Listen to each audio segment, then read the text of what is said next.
అందరికీ నమస్కారం. Welcome to our channel. Bhogapuram airport మరో 2 రోజుల్లో అనుకుంటాను ప్రారంభోత్సవం జరుపుకోబోతోంది. చాలా సంతోషం. జాతికి అంకితం చేయబోతున్నారు. జాతికి అంటే దేశానికండి. ఈ మధ్య జాతికి అనగానే అదొక ఏదో అర్థం వచ్చేలాగా ఈళ్ళు తయారు చేసినారు కొన్ని బ్యాచ్‌లు. పక్కన పెడదాం వాళ్ళను, వాళ్ళ జాతిని పక్కన పెడదాం. సో, జాతికి అంకితం చేయబోతున్నారు. చాలా సంతోషం. ప్రజలకు మెరుగైన సేవలు అందించాలి భోగాపురం ఎయిర్‌పోర్ట్ అని మనస్ఫూర్తిగా కోరుకుందాం. కానీ ఇప్పుడు తెలుగుదేశం వాళ్ళు క్రెడిట్ చోరీ కోసం విపరీతంగా ప్రయత్నాలు చేస్తున్నారు. చివరి వరకు ఈ వీడియో చూడండి. దయచేసి చివరి వరకు చూడండి. చంద్రబాబు నాయుడు ఏం చేశాడు? చంద్రబాబు నాయుడు ఘనత ఏంటన్నది మనం ఆధారాలతో సహా చూపిద్దాం. మనం ఎక్కడ కూడా వాళ్ళలాగా అబద్ధాలు చెప్పాల్సిన అవసరం లేదు. క్యారెక్టర్ అసాసినేషన్ చేయాల్సిన అవసరం లేదు. వ్యక్తిత్వ హననం చేయాల్సిన అవసరం లేదు. మసిబూసి మారేడుకాయ చేయాల్సిన అవసరం లేదు. గుడ్డగాల్చి మొహానేయాల్సిన అవసరం లేదు. బురద జల్లాల్సిన అవసరం అసలే లేదు. వాస్తవాలు మాట్లాడుకుందాం. సో, జగన్మోహన్ రెడ్డి గారు 2019లో అధికారంలోకి వచ్చిన తర్వాత ఏమేం చేశారు అన్నది ఒక్కసారి చెప్తాను చూడండి. లీగల్ కేసుల క్లియరెన్సు, ఆర్&ఆర్ and land acquisition, site clearance obtaining no objection certificates, security clearances, water supply, power supply, internal roads, aeronautical services and financial closure. ఇవన్నీ జగన్మోహన్ రెడ్డి గారి హయాంలో జరిగాయి. కన్సెషన్ సైనింగ్ విత్ జిఎంఆర్ 2020 అది కూడా జగన్మోహన్ రెడ్డి గారి హయాంలోనే జరిగింది. Defence and AI MoU signed a formal agreement with the Indian navy AAI to shift civilian operations from the military airfield in INS డేగా టు భోగాపురం. ఇది చాలా ఇంపార్టెంట్ అండి. అంటే మనకు డిఫెన్స్తో కానీ ఎయిర్పోర్ట్ అథారిటీ ఆఫ్ ఇండియా వాళ్ళతో కానీ ఎంఓయు అన్నది కంపల్సరీ. ఎందుకంటే అక్కడ ఆల్రెడీ ఐఎన్ఎస్ డేగా అంటే వైజాగ్ ఎయిర్పోర్ట్లో సివిలియన్స్ రాకపోకలు జరుగుతున్నాయి. వాటిని మేము భోగాపురానికి మార్చాలి అని చెప్పేసి airport aviation authority of India and defence వాళ్ళతో మనం పర్మిషన్ తెచ్చుకోవాలి. అది కూడా జగన్మోహన్ రెడ్డి గారి హయాంలో జరిగింది.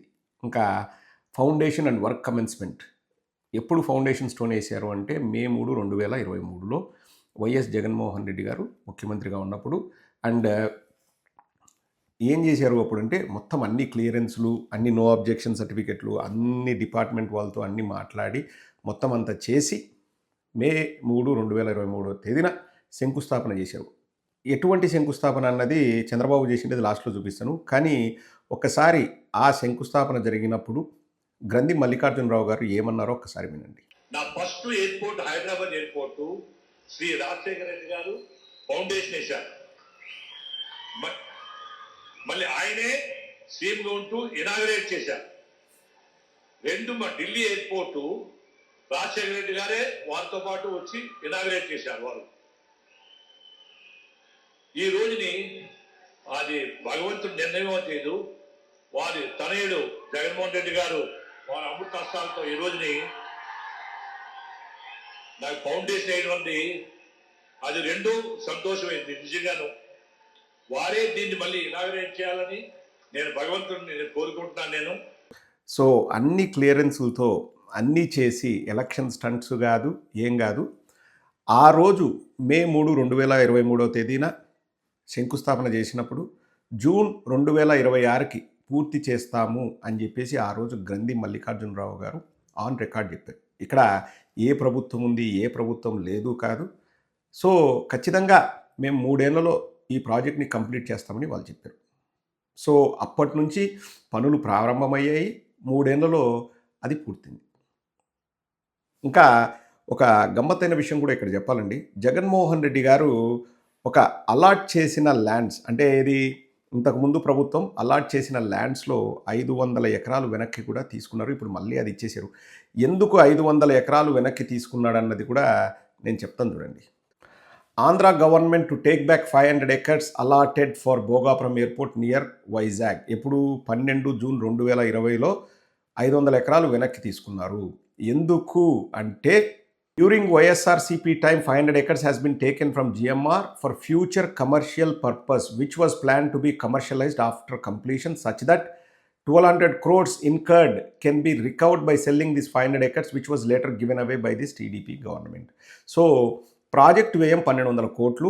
మనము ఒక 500 కోట్లు మన ప్రభుత్వం దగ్గర పెట్టుకుంటే ఫ్యూచర్లో ఎయిర్పోర్ట్ ఇదంతా స్టార్ట్ అయిన తర్వాత 500 ఎకరాలని మనము అమ్మితే ఎందుకంటే ఎయిర్పోర్ట్ రాకపోకలు స్టార్ట్ అయిన తర్వాత అక్కడ భూముల ధరలు పెరుగుతాయి. ఆ 500 ఎకరాలు మనం అమ్మితే ఆ 1200 కోట్లు కూడా మనం రికవర్ చేసుకోవచ్చు. గవర్నమెంట్ రూపాయి ఖర్చు లేకోకుండా ఎయిర్పోర్ట్ కట్టొచ్చు అన్నది జగన్మోహన్ రెడ్డి గారి ప్లాన్. దాన్ని కూడా చంద్రబాబు నాయుడు వాళ్ళు ఇంకా ఎవరికి ఇవ్వాలనో వాళ్ళకి ఇచ్చినారు. And also Chandrababu Naidu and team చెప్పుకునేది ఏంటంటే జగన్మోహన్ రెడ్డి గారు ఏం చేశారు, జగన్మోహన్ రెడ్డి గారు భూమిని వెనక్కి తీసుకున్నారు, మేము మొత్తం చేసామన్నారు. చివరి వరకు చూడండి, ఆ వీడియో కూడా చూపిస్తాను. బట్ దానికంటే ముందు ఏమేం పర్మిషన్లు జగన్మోహన్ రెడ్డి గారి హయాంలో వచ్చాయి అంటే concession agreement, site clearance in principle approval, closure of existing civil enclave at Vizag naval air base, defence clearance, BCAS clearance, supply of water, power availability, MOU between MOCA and GVIAL for certain aeronautical services support, permission for extraction of boulders and quarry, cutting of trees, concession agreement, site clearance in principal approval, NOC, defense clearance, supply of water, power availability, ఇవన్నీ క్లియరెన్స్లు అనుమతులు రావాలంటే చాలా time పడుతుందండి. అవన్నీ కూడా జగన్మోహన్ రెడ్డి గారి హయాంలో తెచ్చిన అనుమతులే. చంద్రబాబు నాయుడు మరి ఏం చేశాడు సార్ అంటే, చంద్రబాబు నాయుడు ఫిబ్రవరి 2024లో ఆగమేఘాల మీద ఓట్ల కోసం శంకుస్థాపన చేశాడు. ఆ శంకుస్థాపన చేసిన ప్లేస్ ఇప్పుడు ఎట్టుందో ఒక్కసారి చూడండి, మీరే చూడండి. ఆగమేఘాల మీద, అది కూడా ఎలక్షన్స్ ముందు డ్రామాలో భాగంగా శంకుస్థాపన చేశాడు. ఇప్పుడు ఎట్లుందో చూడండి. 2019లో ఫిబ్రవరిలో ఫౌండేషన్ ఇచ్చాం. చూడాలని ఉందే, చూడండి.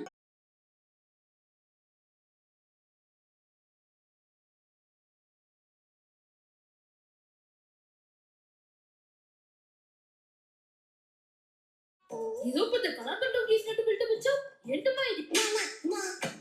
2019 ఫిబ్రవరి 14న ఏదైతే ఎన్నికల ముందో చంద్రబాబు నాయుడు ఆదరాబాదరాగా ఇక్కడ దిబ్బలపాలెం దగ్గర శిలాఫలకాన్ని ఆవిష్కరించారు. ఆ శిలాఫలకాన్ని ఇక్కడ మనం చూడవచ్చు. ఆయన వేసినటువంటి శిలాఫలకం, ఈ శిలాఫలకం ఇప్పుడు నిర్మాణం జరిగినటువంటి ఎయిర్పోర్ట్ కి ఏమాత్రం కూడా సంబంధం లేదు. ఎందుకంటే అప్పటికే ఇక్కడ ఉన్నటువంటి భూసేకరణ ఎక్కడ జరుగుతుంది, ఎన్ని ఎకరాలు జరుగుతుంది, రైతులు ఎవరు, పరిహారం ఏంటి అన్నటువంటి ఒక స్పష్టత లేకుండా, కేంద్ర ప్రభుత్వం నుంచి అనుమతులు రాకుండా, టెండర్స్ ఖరారు కాకుండానే అప్పట్లో చంద్రబాబు నాయుడు వేసినటువంటి శిలాఫలకం ఇది. ఈ శిలాఫలకం ప్రకారం అయితే మాత్రం ఈ రోజున ఎయిర్పోర్ట్ నిర్మాణం అయితే పూర్తిగా జరగలేదు అని మనం చెప్పుకోవచ్చు. చూశారు కదా, అది ఏది గ్రాఫిక్స్ ఏఐ కాదండి. ఆ శిలాఫలకం ఇప్పుడు కూడా అక్కడే ఉంది. చంద్రబాబు నాయుడు ఆదరాబాదరాగా ఏ క్లియరెన్సులు లేకోకుండా, ఎక్కడ అనుమతులు లేకోకుండా, ఎక్కడ పర్మిషన్లు తీసుకోకుండా, ఎక్కడ ఎయిర్పోర్ట్ కడతామో కూడా లేకుండా, ఏదో ఇంకా ల్యాండ్ క్లియరెన్స్లు ఏమీ లేకోకుండా శంకుస్థాపన చేసినాడు. జగన్మోహన్ రెడ్డి గారి హయాంలో ఇవన్నీ జరిగి అనుమతులు వచ్చిన తర్వాత ప్రాపర్ శంకుస్థాపన మేము చేసినాం. గ్రంథి మల్లికార్జునరావు గారు చెప్పింది కూడా మీకు వినిపించాను. ప్రాపర్ శంకుస్థాపన అంటే ఎలక్షన్ల కోసం, ఓట్ల కోసం కాదు, ప్రజల కోసం, దేశం కోసం ప్రాపర్గా. ఇప్పుడు మీరు చెప్పండి, రెండింటికి ఏదైనా సంబంధం ఉందా? ఇప్పుడు వాళ్ళు 1998లోనే చంద్రబాబు నాయుడికి భోగాపురం కట్టాలన్న ఐడియా వచ్చింది అని చెప్తారు. 1998లో. మరి 1998లో ఐడియా వస్తే 2019 వరకు 21 ఏండ్లు ఎందుకు ఖాళీగా ఉన్నాడు? సేమ్ పోలవరం కూడా తీసుకోండి. చంద్రబాబు నాయుడు 9 ఏళ్ళు ముఖ్యమంత్రిగా ఉన్నప్పుడు పోలవరం అన్న మాట ఎత్తలే.